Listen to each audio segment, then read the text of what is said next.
चना को सिझे नहीं चना आमर पूरा टाण लगुच किंतु एमती दाबिला बेलू पूरा सिझी जाइए। चना को सिझेबे जहाँद्वारा कि आमर परफेक्ट चना मसला रेडी हम। देदेबा तेल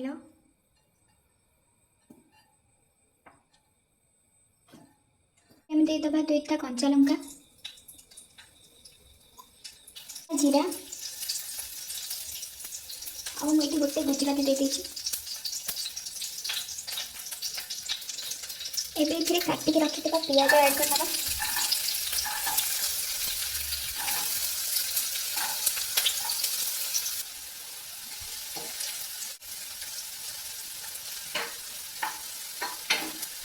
कलर पाई मुझे काश्मीरी लंका गुंड यूज करछि।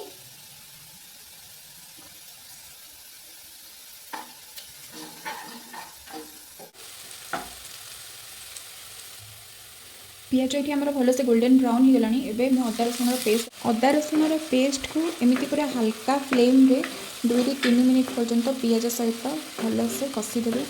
आदार तार कंचा स्मेल पड़े था। मन रखि था केबे भी फ्लेम को हाई करेंगे, सब बेले लो टू मीडियम हीट रे ही फ्राए करेंगे। ये मु गोटे टमाटर को एमती प्यूरी कर ऐड करनबा। एबे इथरे लूण हलदी जीरा गुंड धनिया गुंड देखिए भल से गोड़े नवा। ये मुझे पानी देती कारण मत मसला टे सुखा लगे। आपन को भी मसला टे सुखा लगे आप पानी ऐड करें। मसला को कषापी का आ तेल जमा भी यूज करेंगे। एमती अल्प अल्प गरम पानी देके मसला को कषिबे। एबे किसी मीट मसला ऐड कली।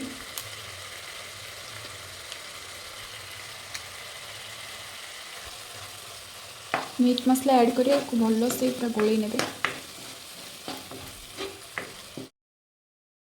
मीट मसला ऐड न करके चिकेन मसला ना करी पाउडर भी ऐड करेंगे। जब बिना पियाज रसुण बनाते ताले ये सब्जी मसला ना करी पाउडर ऐड करेंगे।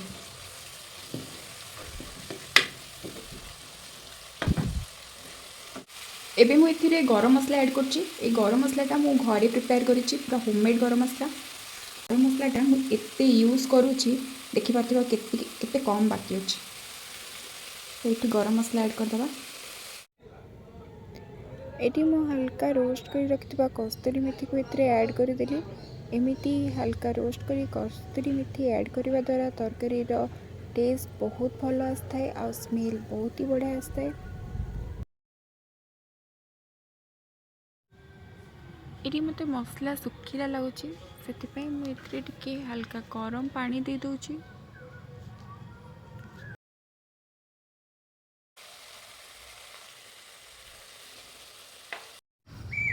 मसला ये आमर बढ़िया से पूरा कषि गला।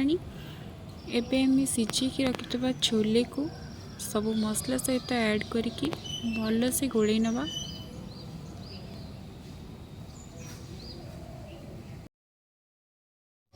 छोले आ मसला को एमती भल से मिक्स करी ताको 5 मिनिट पाइंका सिझिबा पाइंका छाड़ी नवा।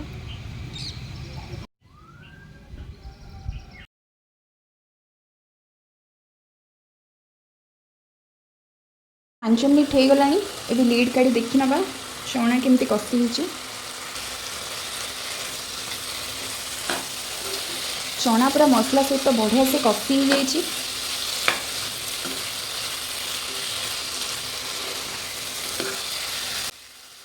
जो पानी रे चना को सिझे थिले से पानी दे दबा।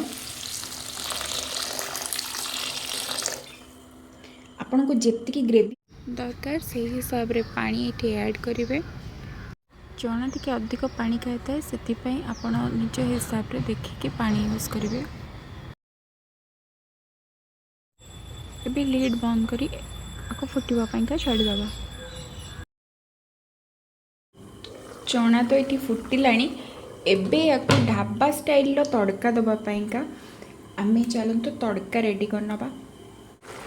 ये आमर चना मसला भल से फुटी आसला को चना मसला ऐड करनबा। आड करवा मात्रे इमिडिएटली आपको बंद करने जहाद्वारा कि तड़कार स्मेल ता भितर रही पूरा।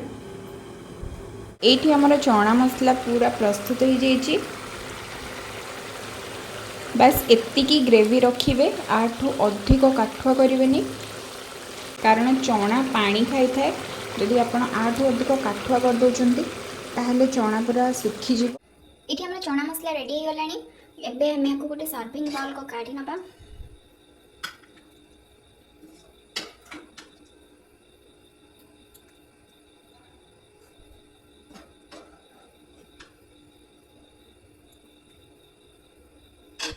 ये चना मसला को आपण रोटी, परोटा, चकुली किंबा नान सहित खाई परिबे।